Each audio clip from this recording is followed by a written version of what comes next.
സാന്നിധ്യം മതി, നാഥാ നിൻ സാന്നിധ്യം മതി. ശംശായിരിക്കട്ടെ.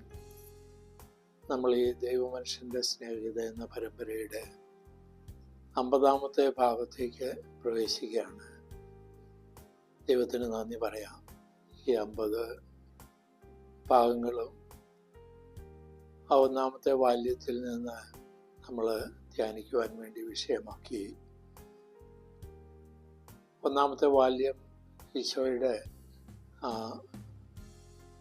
ചെറുപ്പത്തിലുള്ള ജീവിതം, അത് നമുക്കൊരു അടിത്തറയായിട്ട്, അതുകൊണ്ട് തന്നെ അല്പം വിശദമായിട്ട് തന്നെ പോവുകയും ചെയ്തിരുന്നു.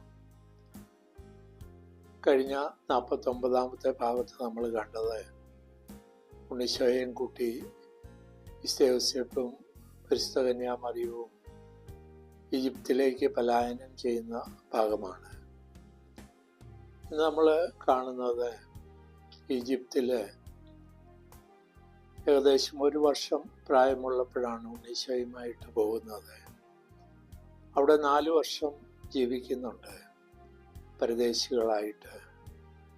ആ ജീവിതത്തിലെ യോസേപ്പും പരിശുദ്ധ കന്യാമറിയവും ഉണ്ണീശോയും ചേർന്ന ആ തിരുകുടുംബം, അവരെവിടെ ആയിരുന്നെങ്കിലും അവിടെ തിരുക്കുടുംബത്തിൻ്റെ മഹത്വത്തിലുള്ള ഒരു ജീവിതമായിരുന്നു. ജോസഫിന് മേരിയും ഉണ്ണീശോയും സ്നേഹവിഷയമായിരുന്നതുപോലെ മേരിക്ക് ജോസഫും ഉണ്ണിയും സ്നേഹവിഷയമായിരുന്നു. ഉണ്ണീശോയും അതുപോലെ യോസേപ്പിനെയും പരിശുദ്ധ കന്യാമറിയത്തെയും ആഴത്തിലുള്ള സ്നേഹത്തിൽ. ഈ അനുഭവം നമ്മൾ കാണുന്നത് 1-ാമത്തെ ബാല്യത്തിൽ 36, 37, 38 അധ്യായങ്ങളിൽ. അവിടെയുള്ള ഒരു 3 സംഭവങ്ങൾ പറയുന്നുണ്ട്. ഈശോ ഒരു 2 വയസ്സായിരിക്കുമ്പോൾ, പിന്നീട് ഒരു 4 വയസ്സുള്ളപ്പോൾ, 5-ാമത്തെ വയസ്സോട് കൂടി, 5-ാമത്തെ വയസ്സിലായിരിക്കണം തിരിച്ചു വന്നിരിക്കുന്നത്. അപ്പോൾ ഈ അനുഭവമൊക്കെ നമ്മുടെ ജീവിതത്തിൽ, നമ്മുടെ കുഞ്ഞുനാളിലേക്ക് നമുക്കറിയാം. ഒരു കുട്ടിയുടെ 3 വയസ്സ് വരെയുള്ള ആ പ്രായത്തിൽ ആ കുട്ടി അനുഭവിക്കുന്ന സ്നേഹവും സന്തോഷവും സമാധാനവും ഒക്കെ ജീവിതകാലം മുഴുവൻ മനസ്സിൻ്റെ ഉപബോധ മനസ്സിൽ തങ്ങിക്കിടക്കുകയും അത് വ്യക്തിത്വത്തെ വളരെ ശക്തമായിട്ട് ഇൻഫ്ലുവൻസ് ചെയ്യുകയും ചെയ്യുന്നു. ഇതാണ് ആ ഉണ്ണീശോയുടെ ജീവിതം നമ്മൾ കാണുമ്പോൾ വിശുദ്ധ യോസേപ്പും പരിശുദ്ധ കന്യാമറിയവും ആ ശിശുവിന് വേണ്ടതെല്ലാം സ്നേഹവും സമാധാനവും സന്തോഷവും കൂട്ടായ്മയും പ്രോത്സാഹനവും എല്ലാം സമർത്ഥമായിട്ട് കൊടുത്ത, നമ്മുടെ ജീവിതത്തിലൊക്കെ പലപ്പോഴും കുറവുകൾ വരാം. നമുക്ക് യോസേപ്പിനെയോ പരിശുദ്ധ കന്യാമറിയത്തെ പോലുള്ളവരെ ലഭിച്ചിട്ടുണ്ടാവണമെന്നില്ല. എങ്കിൽ പോലും ഉണ്ണീശോയുമായിട്ടുള്ള ഒരു തിരിഞ്ഞ നടപ്പ് ഈ കുറവുകളെയൊക്കെ പരിഹരിക്കുന്നതായിട്ട് മാറാം. ഈ സന്ദർഭങ്ങളിലെല്ലാം നമ്മൾ അവിടെ കാണുന്നത് ഈശോയുടെ ഓരോ അവസ്ഥയിലും ഇവർ 2 പേരും ഒരു ശിശുവായിട്ട്, ഒരു കുട്ടിയായിട്ട് എന്ന് മാത്രം പ്രോത്സാഹനം കൊടുക്കുന്നു. അവിടെ അവരുടെ ശ്രദ്ധ മുഴുവൻ ഉണ്ണിയിലാണ്. ഉണ്ണിയുള്ളപ്പോൾ ഞങ്ങൾക്കെല്ലാം ഉണ്ട്, സമ്പത്തോ കാര്യങ്ങളോ ഒന്നും അവർക്ക് പ്രശ്നമല്ല. അവിടെ ഉണ്ണീശോയെ യോസേപ്പ് ആ ജോലികളൊക്കെ പഠിപ്പിക്കുന്ന ഒരു ഭാഗം എത്ര സന്തോഷത്തോടെ, എത്ര പ്രോത്സാഹനം കൊടുത്ത്, എത്ര ഉൾബലം കൊടുത്ത് ഉണ്ണീശോയെ വളർത്തുന്നു. ഉണ്ണീശോ അത് എടുത്തു പറയുന്നുണ്ട്. ജോസഫിനെ പോലെ ഒരു ഗുരുവിനെ ലഭിക്കുക അസാധ്യമാണ്. സ്നേഹിച്ച് ഉണ്ണീശോയെ ജോലി ചെയ്യുവാൻ പഠിപ്പിക്കുന്നത് ജോലി ഒരു ഭാരമായിട്ട് കാണാനല്ല, ആസ്വദിക്കാൻ വേണ്ടി.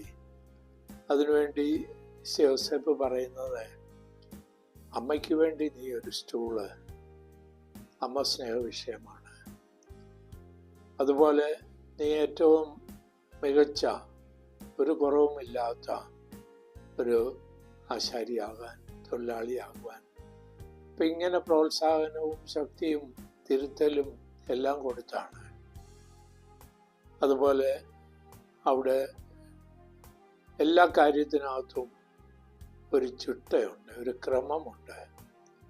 ആ ക്രമത്തെക്കുറിച്ച് പറയുന്നത് 3 തലത്തിലുള്ള ക്രമം. അതിസ്വാഭാവിക തലം. അതിസ്വാഭാവിക തലം എന്ന് പറയുമ്പോൾ ദൈവവുമായിട്ടുള്ള ബന്ധമാണ്. അവരുടെ പ്രാർത്ഥനയിൽ കൂടി, ദൈവാശ്രയത്തിൽ കൂടി എല്ലാം ദൈവത്തിന് സമർപ്പിച്ച് ദൈവത്തിൻ്റെ ഇഷ്ടം പൂർത്തീകരിക്കുന്ന, അതിനോട് ആമേൻ പറയുന്ന അതിസ്വാഭാവിക തലത്തിലെ ക്രമം ആ കുടുംബത്തിൽ വളരെ സുന്ദരമായിട്ട് കാത്തു സൂക്ഷിച്ചു. രണ്ടാമത്തെ തലം ധാർമ്മിക തലത്തിലുള്ള ക്രമമാണ്. അതിൽ കുടുംബത്തിലെ യോസേപ്പിന് ആ കുടുംബത്തിൻ്റെ നായകനായിട്ട് പരിശുദ്ധ കന്യാമറിയവും ഉണ്ണീശോയും ബഹുമാനവും സ്നേഹവും ആദരവും എല്ലാം കൊടുത്ത് ആ ധാർമ്മിക തലവും അവരതിസുന്ദരമായിട്ട് ക്രമീകരിക്കുന്നു. മൂന്നാമത്തെ തലം ഭൗതിക തലം. നമുക്ക് ജീവിക്കുവാൻ വേണ്ടി പലതിനെയും ആശ്രയിക്കണം. അതും സ്നേഹത്തിൻ്റെ, സ്വാർത്ഥതയല്ല, സ്നേഹത്തിൻ്റെ ഒരു കൂട്ടായ്മ. ആ കുടുംബത്തിൽ ലളിതമായിട്ടുള്ള ഒരു അന്തരീക്ഷമുണ്ടായിരുന്നു. അവിടെ ക്ഷിപ്രകോപമോ സ്വാർത്ഥതയോ അടിച്ചേൽപ്പിക്കലോ ഇതൊന്നുമില്ലായിരുന്നു. അവിടെ മിതവ്യയമുണ്ടായിരുന്നു. ആ പൂജരാജാക്കന്മാർ കൊടുത്തതും ദൂർത്തടിക്കുവാൻ വേണ്ടിയല്ല, അത് ആവശ്യത്തിന് വേണ്ടത് ഉപകരിക്കുവാൻ വേണ്ടി. അവിടെ പരസ്പര ബഹുമാനമുണ്ടായിരുന്നു. അവിടെ ശുചിത്വമുണ്ടായിരുന്നു. അവർ വളരെ ബുദ്ധിമുട്ടി ജീവിക്കുന്നെങ്കിലും ശരീരവും മനസ്സും ആത്മാവും ശുചിത്വത്തിൽ അവർ സൂക്ഷിച്ചു. അതിനെക്കുറിച്ച് പറയുന്നത്, നമ്മുടെ സ്നേഹം അത് നിസ്വാർത്ഥമാകുമ്പോൾ അത് ചരിത്രത്തിൻ്റെ ആ സുന്ദരതയെ നമുക്ക് തരുന്നു.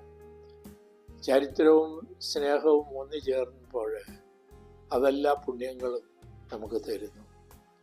അതുപോലെ അവിടെ തൊഴിലിനെ കുറിച്ച് ഒരു മഹത്വമുണ്ടായിരുന്നു. ജോലി അത് ആസ്വാദ്യകരമായിട്ട് മറ്റുള്ളവർക്ക് വേണ്ടി ചെയ്യുന്നതാണെങ്കിൽ പോലും അവരും അത് ആസ്വദിക്കണം. അങ്ങനെ ആഹാരത്തിന് വേണ്ടിയും എല്ലാം അവിടെ ആ പരസ്പര സ്നേഹത്തിൻ്റെ പറുദീസാനുഭവം. അവിടെ പറുദീസാനുഭവം എന്ന് പറയുമ്പോൾ ആ സ്വർഗദൂതന്മാരായിട്ട് പരിശുദ്ധ കന്യാമറിയവും യോസേപ്പും ഉണ്ണീശോയ്ക്ക് വരികയാണ്. അതുപോലെ ആ സ്വർഗദൂതന്മാരെ ആട്ടി ഓടിക്കുന്ന ഒന്നും അവിടെ ഇല്ലായിരുന്നു. അതുപോലെ പറുദീസ അനുഭവത്തിൽ ആ പറുദീസയിലേക്ക് പോകുന്ന, സ്വർഗദൂതന്മാരുടെ കൂട്ടായ്മയിലേക്ക് പോകുന്ന ഒരനുഭവം അവർക്കുണ്ടായിരുന്നു. അതുപോലെ ഉണ്ണീശോയെ പഠിപ്പിക്കുന്നത് പരിശുദ്ധ കന്യാമറിയമാണ്. ഒരിക്കൽ അൽഫേയുസ്, ജോസഫിൻ്റെ സഹോദരൻ, കുടുംബമായിട്ട് അവിടെ സന്ദർശിച്ചപ്പോൾ അവനെ സ്കൂളിൽ വിട്ട് പഠിപ്പിക്കണമെന്ന് അൽഫേയുസ് ശാഠ്യം പിടിക്കുമ്പോൾ ജോസഫും പറയുന്നുണ്ട്, മേരി തന്നെയാണ് അതിന് യോഗ്യ. അപ്പോൾ അൽഫേയുസ് ഒരു തരത്തിൽ അല്പം കളിയാക്കി പറയുന്നുണ്ട്, അവൻ ഈച്ചയെ പോലും കാണുമ്പോൾ പേടിക്കുന്ന ഒരു സ്ത്രീയെ പോലെ ആയിത്തീരാനാണോ നീ ആഗ്രഹിക്കുന്നത്? അപ്പോൾ ജോസഫ് പൂർണ്ണമായി മേരിക്ക് സഹകരിച്ചുകൊണ്ട് പറയുകയാണ്, മേരി ധൈര്യമുള്ളവളാണ്. അവൾ പഠിപ്പിക്കുന്നതെല്ലാം നന്മ പഠിപ്പിക്കുന്നു. അവൾ ദേവാലയത്തിൽ വളർന്നവളാണ്. അങ്ങനെ പരസ്പരം അവർ മഹത്വം കൊടുത്ത് അവിടെ ജീവിച്ചു. നമ്മുടെ കുടുംബജീവിതത്തിലും എല്ലാം അതിസുന്ദരമായ വാഴ്ത്തോർത്ത പറയുന്ന ഈ അനുഭവങ്ങളെല്ലാം അവർക്ക് പലപ്പോഴും അസ്വസ്ഥതകളും വേദനകളും ഉള്ളപ്പോൾ ആ കുടുംബത്തിലേക്ക് എത്തി നോക്കുവാൻ, ഉണ്ണീശോയുടെ ചെറുപ്പകാലത്ത് ആസ്വദിച്ച ആസ്വാദനം നമ്മുടെയും ആസ്വാദനമായിട്ട് മാറ്റുവാൻ, ഇതിനൊക്കെയാണ് ഈ ഭാഗം നമ്മളെ സഹായിക്കുന്ന ഒരു അനുഭവത്തിലേക്ക് നമുക്ക് കൊണ്ടെത്തിക്കാം. നമ്മളെ സമൃദ്ധമായിട്ട് അനുഗ്രഹിക്കട്ടെ. ആമേൻ.